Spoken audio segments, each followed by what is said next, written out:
Good morning and welcome to the Return Homestead. My name is Mike and my wife Marty and I homestead 50 acres in southeastern Kentucky. Today we have finally gotten to a place where we have purchased the flooring that we need for our 2001 Fleetwood remodel. You're probably wondering, what am I doing outside with a shovel if we've got the flooring? Let me show you what we're up to today.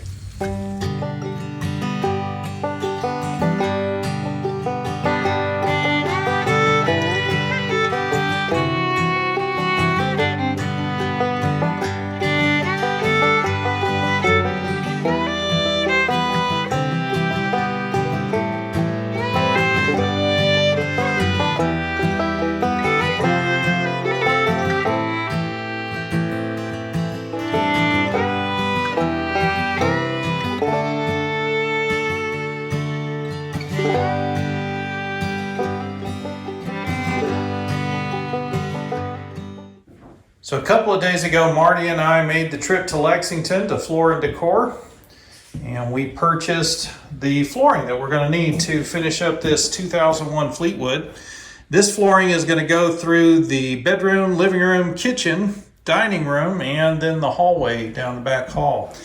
So we've got the flooring inside. It is acclimatized. It is ready to start laying, and we're not quite ready for it. I've been putting off something that we need to take care of first that we're going to have to get to today. One of the areas that we have to pay attention to today before we start laying flooring is here in the kitchen. Believe it or not, it's underneath the fridge.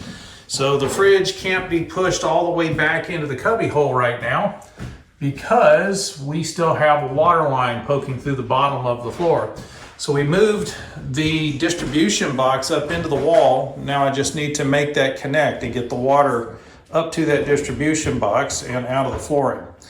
So we got to get underneath the house, cut that pipe, and reroute it to the new valve that we installed.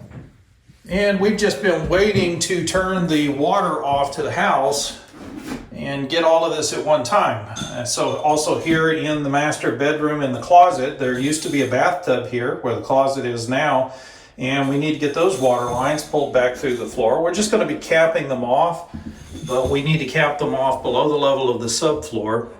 Not really worried about filling these small holes, but over here underneath this bucket is a relatively large hole where the drain for the tub used to be.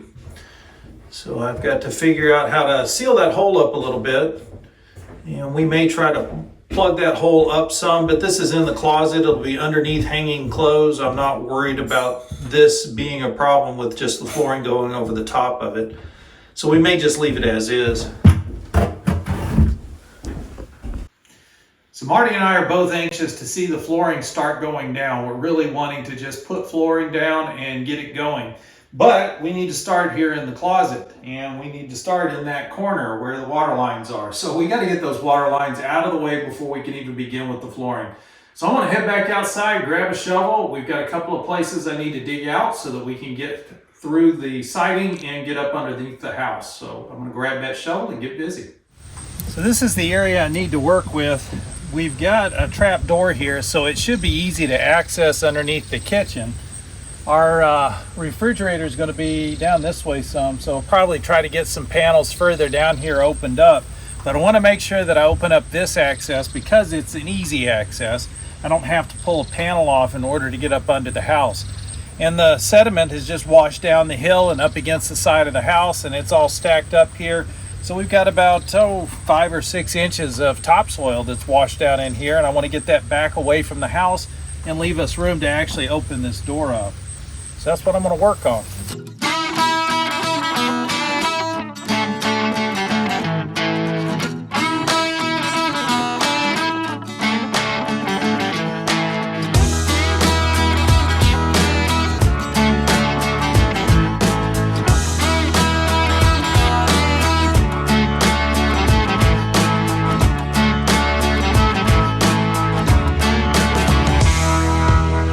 And just like that, we've got easy access underneath the house now. So this trap was set just outside of the kitchen.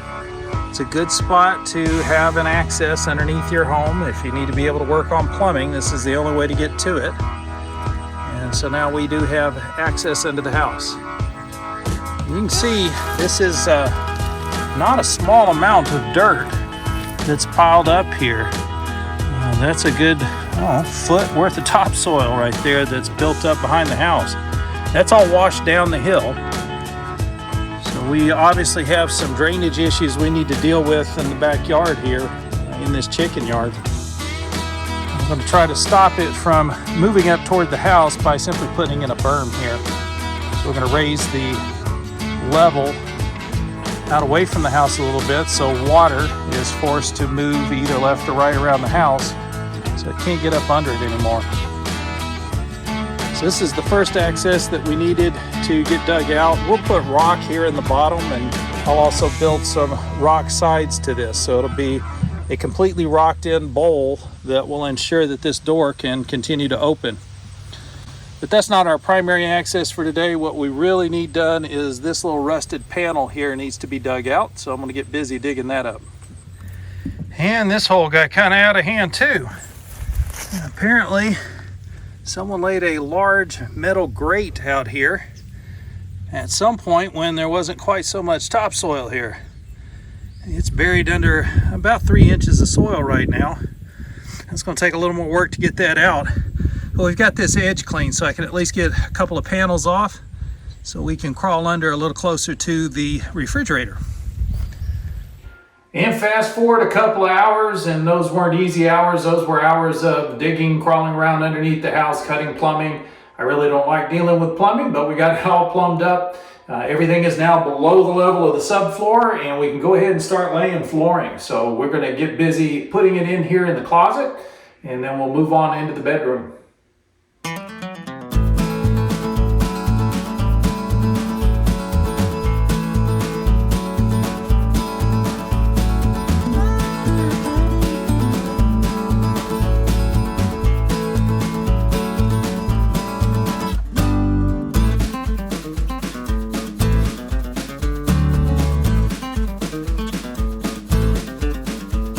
Occasionally, when you're laying floor, you're going to come across a situation where things are going to get a little bit strange. You're not going to be able to cut the board from the end to change its width.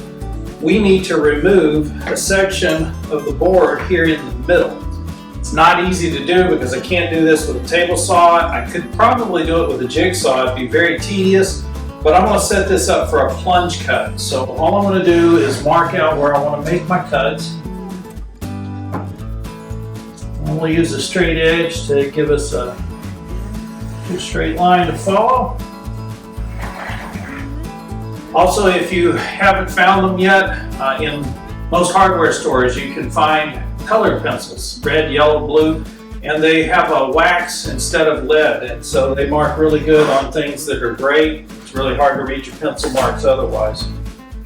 And what I'm going to do is just plunge cut in and then back the saw up and then move forward to make those full cuts, and then I'll be able to cut out these on the side using the table saw.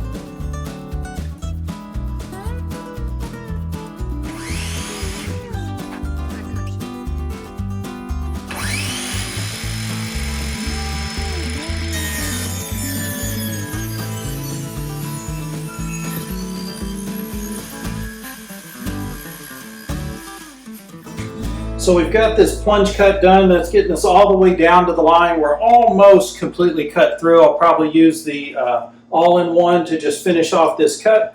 And then I find it's easier to use the table saw to freehand these other sides off. So I'm going to get these nipped off. We'll take this center section out. I'll show you how this fits in.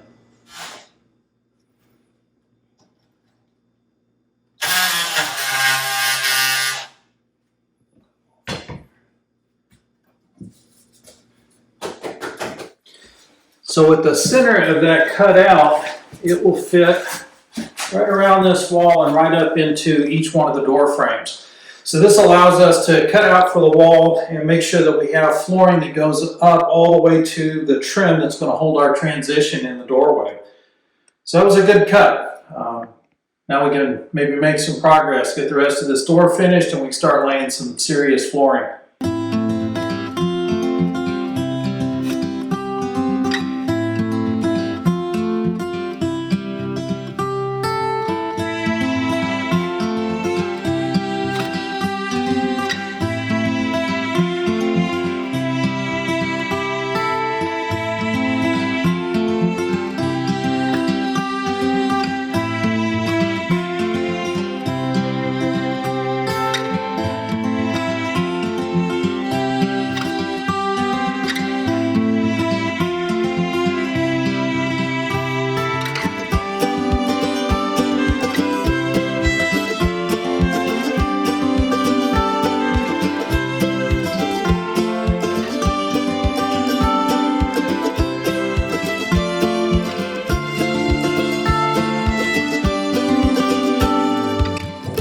been making fairly good progress on getting the floor laid here in the bedroom. We've moved out quite a bit from the hall or from the closet, but we're having to move pretty slow. I mean, we're making progress, but we do have to be very careful. This is 96 cents a square foot laminate flooring, and that thin little edge that they have there for a lock breaks off real easy. So you've got to really pay attention to the edges when you're moving the material around. Just means you got to move a little slower, be a little gentler. I'm accustomed to just giving a few love taps with the mallet, and that's not working here. So we're having to be a little bit more ginger about how we lay this. But we've also come across a pretty more significant problem, really. When we finish this off, if we bring the boards all the way out to the wall, they are 7.5 inches wide. And that means we're going to be, well over a half an inch away from the wall. And on the base trim that we've been using is how thick?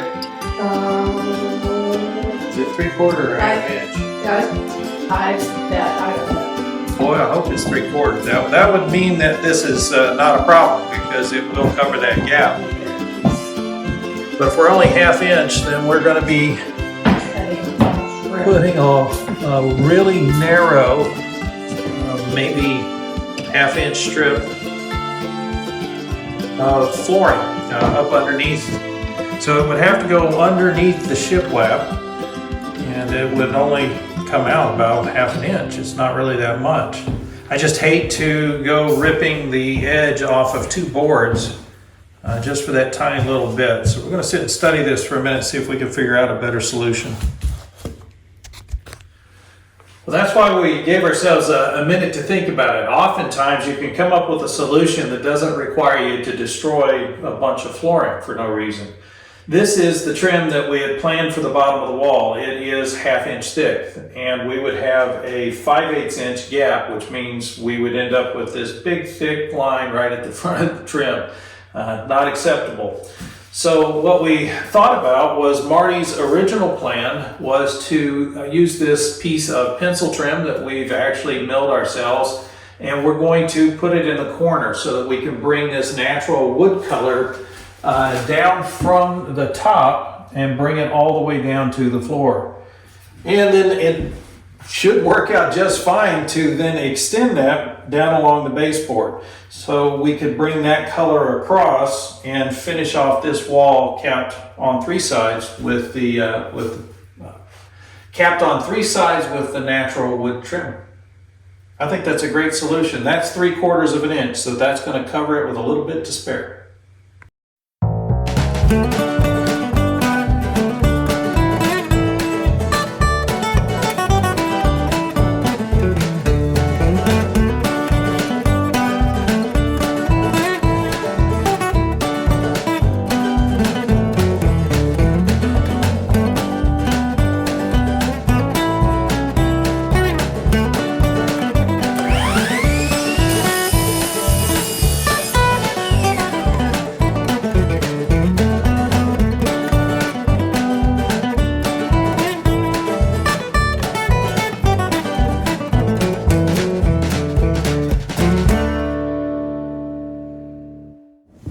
Did you get it all in? Yeah. Okay.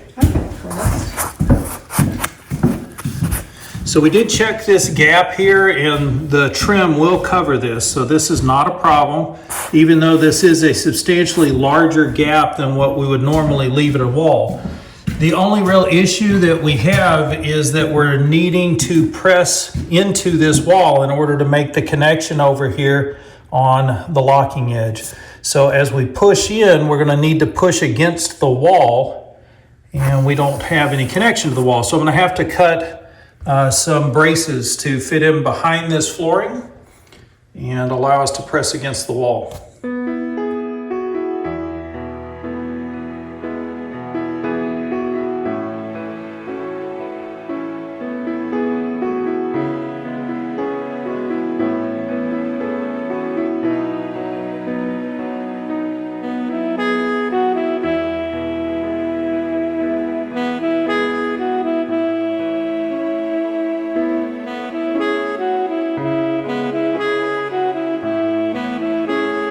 One of the complications that we've encountered over the last few years as we've been doing a lot of remodeling is the inconsistency in building materials. They take something as simple as a sheet of foam and they try to differentiate it so that each company has their own unique way of presenting this foam for you to install. This manufacturer has put a plastic edge on one side and a strip of adhesive on the other. The idea being that you can fold the plastic out over the top of the previous layer and you get a nice tight seal. I'm not really sure there's any value in that kind of a seal. We're putting down the least expensive laminate flooring that we could possibly get, and there's no way that it has any kind of water resistance capabilities. And that seal is for moisture, is to prevent water from being able to go through. If we get water on this floor significant enough to put a puddle on the floor, we've got bigger problems than whether or not it goes through the foam underneath. So I think as we move forward, we're just going to ignore the plastic strip and the adhesive strip on the sides of this stuff, just so we can get it laid in a little bit faster. It does go together okay, but it makes little lumps of the plastic as you lay it in against the adhesive. There's really no way to lay this in flat because it's all curled up and it's so thin. Just something we've noticed about other products as well. They add all of these nice little features to give you something more to explain why you spent so much money on it, but the features aren't necessarily useful.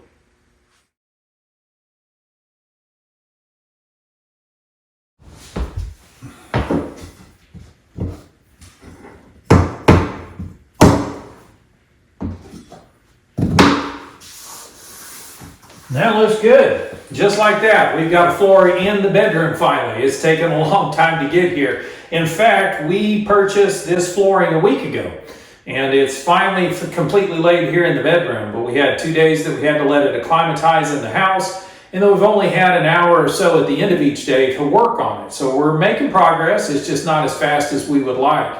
So what about the 96 cent a square foot flooring? Guys, we're kind of impressed with it actually. We like the color, we like the pattern. It has not been an issue for us. Normally when you get a laminate flooring or a vinyl tile flooring, you're going to get 5 patterns in the box. So the boards repeat, and those patterns, if they repeat and you line them up one next to the other, it's pretty obvious that it's the identical board. But because of the way these are patterned, we didn't have any of those issues. In fact, you can't see any duplicates out here. So it's gone really well. Now you do have to be a little bit more careful with this less expensive flooring. We've had to be very careful about the locking tracks. Some of those have kind of flaked and come apart a little bit, but it's still holding the flooring in place. It doesn't require a lot of tension, so you're not pounding on this with a hammer to try to get it to go together. Most of the time it slides into about 99% connection. Just giving a little light tap with a rubber mallet, and that's helping to push them together all the way so we get it to seat down completely. So far this has been really exciting. We're really thrilled to see the flooring finally go down. It's starting to feel like a finished room now. And we do appreciate you taking all this time to follow along with us as we get this work done here in this 2001 Fleetwood. And we do hope that you'll come back for the rest of the videos. If you haven't subscribed to the channel yet, please take a moment to do so. While you've got that window open, if you could hit that thumbs up button, it would help us out a lot. That lets the algorithm know you enjoyed the video. They'll share it out with more people. And we'll see you next time.